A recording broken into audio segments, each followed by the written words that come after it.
This is Isaac Morehouse. Welcome to the podcast where we discuss education, entrepreneurship, big ideas, how to put them into practice in the real world, and above all, how to live free. Marginal utility. Welcome to an episode of Ask Isaac, where we're covering a question that has a very nerdy sounding name. It's the kind of thing that my wife often chides me for when we're having casual conversation, about things around the house or what we're going to do this weekend or something with the kids. And I'll use phrases like marginal utility.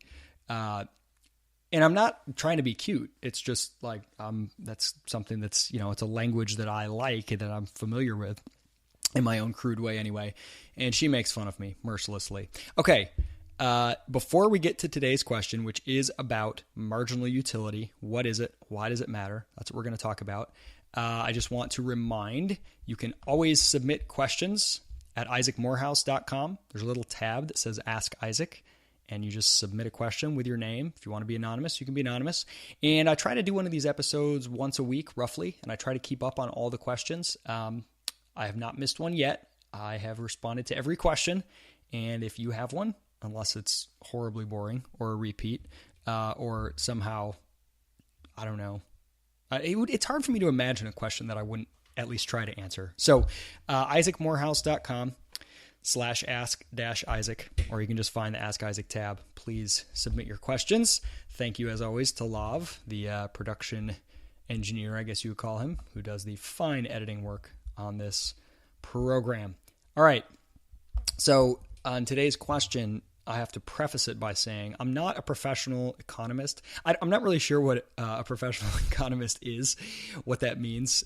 If it means having a PhD in economics, I think that's a pretty bad definition, because I know a lot of people who do, who I wouldn't consider go-tos for economic advice, depending what you mean by economic advice. To me, an economist is someone who really understands the discipline of economics, its history, what it means, what economic thinking is, how it applies to various areas in the world. Many of those people are PhDs in economics, many are not. But there's all kinds of different specialists, and someone who, let's say, analyzes the stock market. That, to me, they may or may not be an economist in addition, but that's a different thing. But regardless, I don't see myself as a professional economist. I've studied economics mostly informally, somewhat formally as well, and I love it. I'm passionate about it at the very basic level. I'm not really into the calculus and the all the graphs and charts and the sort of mathematically heavy side, econometrics and all that stuff, for various reasons. One, I don't find it that exciting. Two, I think it has very little explanatory power, and it's way overhyped. I like good, solid economic thinking, economics as a lens through which to view the world, and I'm sure many of these podcast episodes have revealed that. So anyway, that out of the way, there are plenty of other explanations for marginal utility out there. There's, if you like the graphs and charts and things like that, if you Google it, you'll find a lot of stuff. But I'm going to give you a very layman's, I'm just going to give you the way I understand it and what makes the concept useful and valuable to me. Because all I'm interested in is what I'm interested in. And if it's interesting to me and useful to me, that's what I care about. So I'll describe it in that way. So the question that I'm responding to came from Steve Thomas. And Steve says, please explain the theory of marginal utility and give a few practical examples. Thank you very much, Steve, for the question. So here we go. Marginal utility is the value of one unit of a good.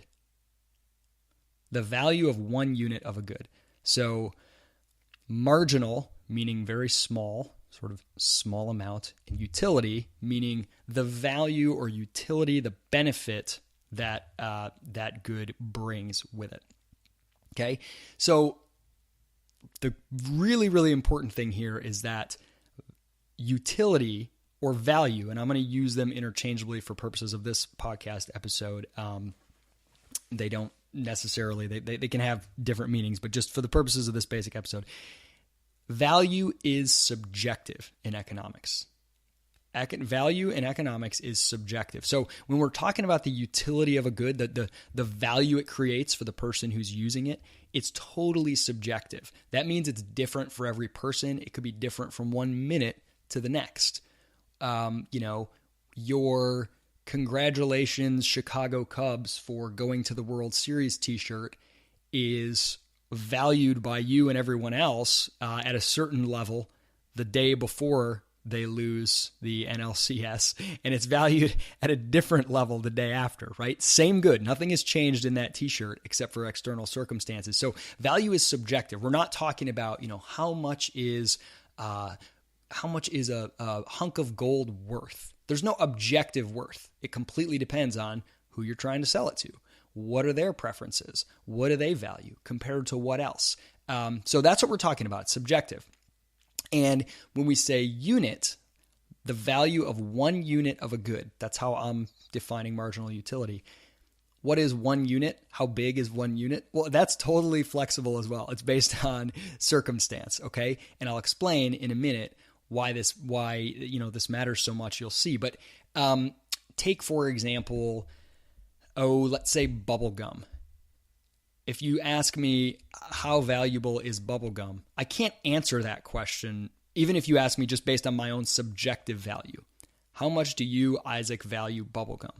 Well, there's not enough definition to that question, because how much bubble gum are we talking about? Are we talking about bubble gum, the concept, all the bubble gum in the known universe? Or are we talking about 1 stick of bubble gum, or a pack, or 10 packs? What are we talking about, right?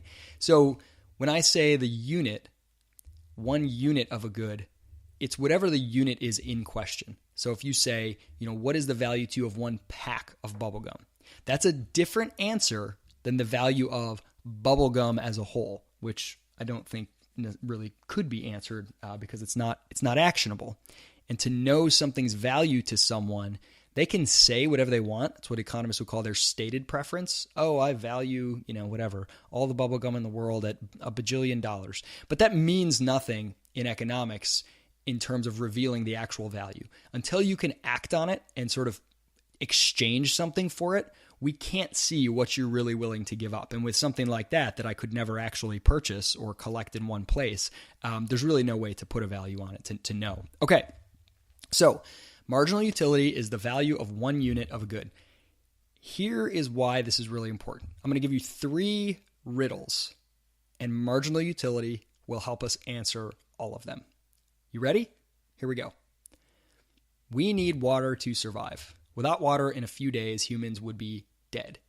Second only to oxygen, the air that we breathe, water is the most important thing, bar none, for human life. Yet, what do you want to say? A bag of water, a little 20-ounce container full of water is going to cost far less on the market than a 20-ounce container of diamonds. Diamonds bring almost no survival value to humans. I mean, you can use them in some, industrial, like cutting tools and things like that. But if all the diamonds in the world vanished, I don't think any humans would die. I don't think human survival would be, in any great jeopardy. If all the water in the world vanished, absolutely, right? So water is more valuable than diamonds. Why are diamonds is more valuable to human life? Why are diamonds so much more expensive than water? Second riddle. Why is it true that we will never run out of oil? And that is true, by the way. Why is that true? We'll come back to all these. And the third riddle. Why is it the case that when seatbelt laws are passed, there is a slight net increase in accidents and death, injuries and death as a result of auto accidents? There is a slight increase when seatbelt laws that mandate people wear seatbelts, which we know if you're in a crash with a seatbelt, your injury likelihood and severity is going to be lower than if you're in a crash without a seatbelt. But when those laws pass, why is it that the injuries actually increase slightly? All right, we're going to take these one at a time and see how marginal utility, this idea that the value of one unit of a good is the important question. This is going to explain these three. So number one, diamonds and water. It's all about the unit. I have access to so much water. I'm never about to die of thirst. So if you say, how much will you pay for 20 ounces of water? I'll say, I don't know, a quarter, $1, $2. I'm not sure. Depends on where I am, right? But for most of the time, not more than a few dollars. In an airport, maybe like $19 or whatever they slap on those stupid Fiji waters. I think that's filtered through diamonds anyway, right? We're not talking about all the water in the world. If I could say to you, what's worth more, all the water in the world or all the diamonds in the world? Not even close. Not even close. All the water in the world is worth so much more. Water as a concept, as a good, is more valuable. But in economics, that's not what we're dealing with in the real everyday world. Diamonds, on the other hand, are not abundant, and people find them beautiful. I don't really care about them, but I would take a diamond over a gallon of water if you offered it, because I know other people value them enough that I could sell it and make a lot of money. So it's about the unit that we're dealing with. Now, again, because value is subjective, this is very contextual. If you're dying of thirst in the desert, you had a giant trunk full of diamonds, you would probably trade it for 1 gallon of water if it meant that you could survive, right? Another day or another, couple days. It is highly contextual.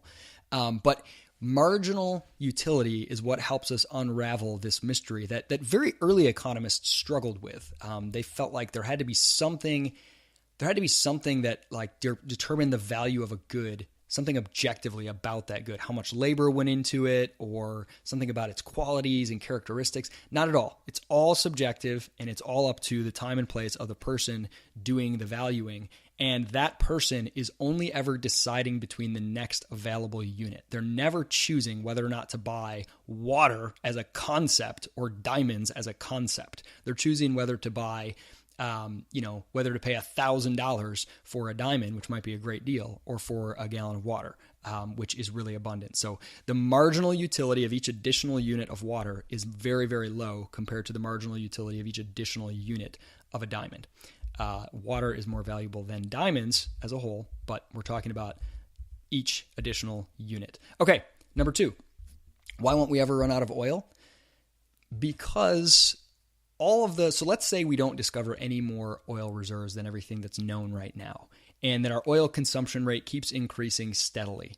And you can go and find all these projections, and they're always changing because they keep finding more oil reserves and the consumption rate changes. But let's say all that stayed constant. And let's just say, I have no idea if this is true, let's say that we're 50 years away from running out of oil. We will never actually use up all the oil that's in the earth, because, you know where I'm going with this. Let's say you've got a well and you can get 90% of the oil out of it and sell it for a certain amount per barrel.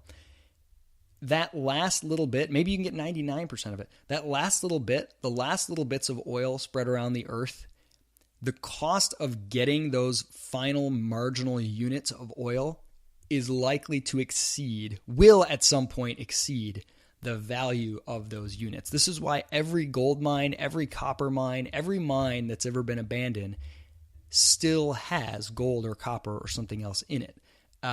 Because the cost of getting those last marginal units exceeds the benefit that those units bring, exceeds the value that they can command. Because these are intensive, heavy operations. You need a whole bunch of equipment to break through rocks to get oil or gold or whatever it might be. And you've got to have an amount that's sufficient to justify all that cost. And so the marginal cost will exceed the benefit. This is really important in business to understand when to stop increasing production of something, for example. Maybe you can keep adding more machines that increase your production rate, but at some point you are going to the cost of each additional unit you produce is going to exceed the benefit of each additional unit you produce. So again, marginal utility, it's not only utility as in value benefit, it can also be a cost, marginal cost. So the cost or benefit of each additional unit.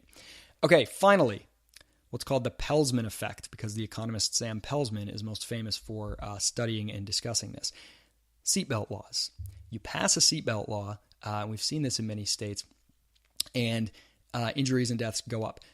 Why is this? It's because humans make decisions on the margin, even if it's subconscious sometimes, even if you're not consciously calculating. So humans have, let's say we've got a guy named Joe, and Joe has a certain level of risk tolerance. He's willing to incur a 0.1% chance of death on a given day. Just play along with me, okay? And let's say, or depending upon the activity, let's say when he wants to go somewhere, he's willing to increase his risk of death by a certain percentage, right? Which is why he's willing to get in his car and drive somewhere. Because we all know that getting in a car and driving increases our chance of death versus just staying at home and sitting on the couch. It's much more dangerous to drive around in traffic than it is to not drive around at all and to sit around at home, unless you live on an active volcano or something like that. So you're increasing your chances of injury and death every time you get in a car. And we're willing to accept a certain level of risk. And the level of risk we're willing to tolerate, our personal risk tolerance, we make those decisions on the very small margin. And so let's say you are someone who is willing to risk not only the normal risks of driving, but the increased risk of injury of not wearing a seatbelt. Maybe because you have a really nice suit that you just had ironed and pressed, and the value to you of keeping that suit wrinkle-free is higher than the negative value of the slightly increased risk of injury from not wearing a seatbelt. Okay? But to compensate for that increased risk of not wearing a seatbelt, you are going to drive slightly safer so that your overall level of risk tolerance, that you're maintaining a level of risk consistent with your overall risk tolerance, okay? Now a law is passed that says if you are caught with no seatbelt on, no matter how safe you're driving, you will get pulled over and fined whatever, $100, and points will go on your license. Now the cost calculation has changed. Now there's an additional cost to not wearing that seatbelt. So now you will say, darn it, I'll start wearing the seatbelt, right? Which is why the laws actually work at making more people wear seatbelts, because it increases the cost of not wearing them. I mean, already the cost is a higher risk of death, but that's the thing. People make decisions on the margin. They're not like, I'll choose death today, because they're not actually choosing death. They're choosing a slightly increased risk of injury, or I don't know how much increased it is, but depending upon, the type of accident and whatnot. Okay, so now the cost-benefit calculation has changed. They're going to wear their seatbelt, but internally their preferences have stayed the same. They still have the same level of risk tolerance. So what are they going to do now that they're wearing a seatbelt? They're going to drive a little bit riskier. They feel a little bit safer. They are a little bit safer, and they're willing to tolerate a higher level of risk and drive more aggressively to compensate. So what you find is more accidents, but the injuries are less severe in those accidents because of the seatbelt. You would think it would all cancel out, but there's one group that doesn't get any safety benefits from more people wearing seatbelts, and that is pedestrians or people on bikes. So the increase in accidents affects car-to-car accidents, but also car-to-pedestrian and biker accidents. And so accidents go up, the severity of injuries goes down, and the number of injuries because of people wearing seatbelts, except for among those who are not in cars. And so the overall level of accidents and injuries and deaths goes up slightly, because people make decisions at the margin. Again, if I said to you, do you choose death or a seatbelt? You would never choose death. People are not irrational. They're not choosing death over a seatbelt. If I said to you, would you choose a 0.05% chance of a 10% increase in injury over a 100% guarantee that you're going to wrinkle your suit at an interview that could land you a job that pays $60,000. Now you have something to decide because you're making decisions on the margin. Okay, so I hope that wasn't too convoluted, too complex. That's how I understand marginal utility. That's what makes it useful to me. It's looking at the value of the next unit of a good, of the actionable unit, of the unit of a good that we can actually make a decision about. And that the value of a good in the marketplace is not about the value of that good as a whole, but it's about how it's valued at the margin. The fact that, Michael Jordan earns a lot more money than some, pet doctor somewhere doesn't mean that Michael Jordan, that people think he's a better human being and he is more valuable as a human. It means that he is more scarce when he was playing basketball anyway. His marginal product to see what he could do was so unique that you would be willing to pay a little bit more to go see him do his thing than to go see the typical animal doctor do their thing, because they're, the value of that marginal animal doctor, they were less scarce. There's more of them out there, etc. And because value is subjective and other things. But hopefully that makes sense. Steve, it's a great question, really important concept. And I'd be happy to entertain some of my much better versed economist friends giving some feedback on different ways that they describe marginal utility, reasons why it's important, and maybe what was lacking in my own description. Thanks again. Check out isaacmorehouse.com for more podcast episodes, daily blog posts, and where you can also submit more questions.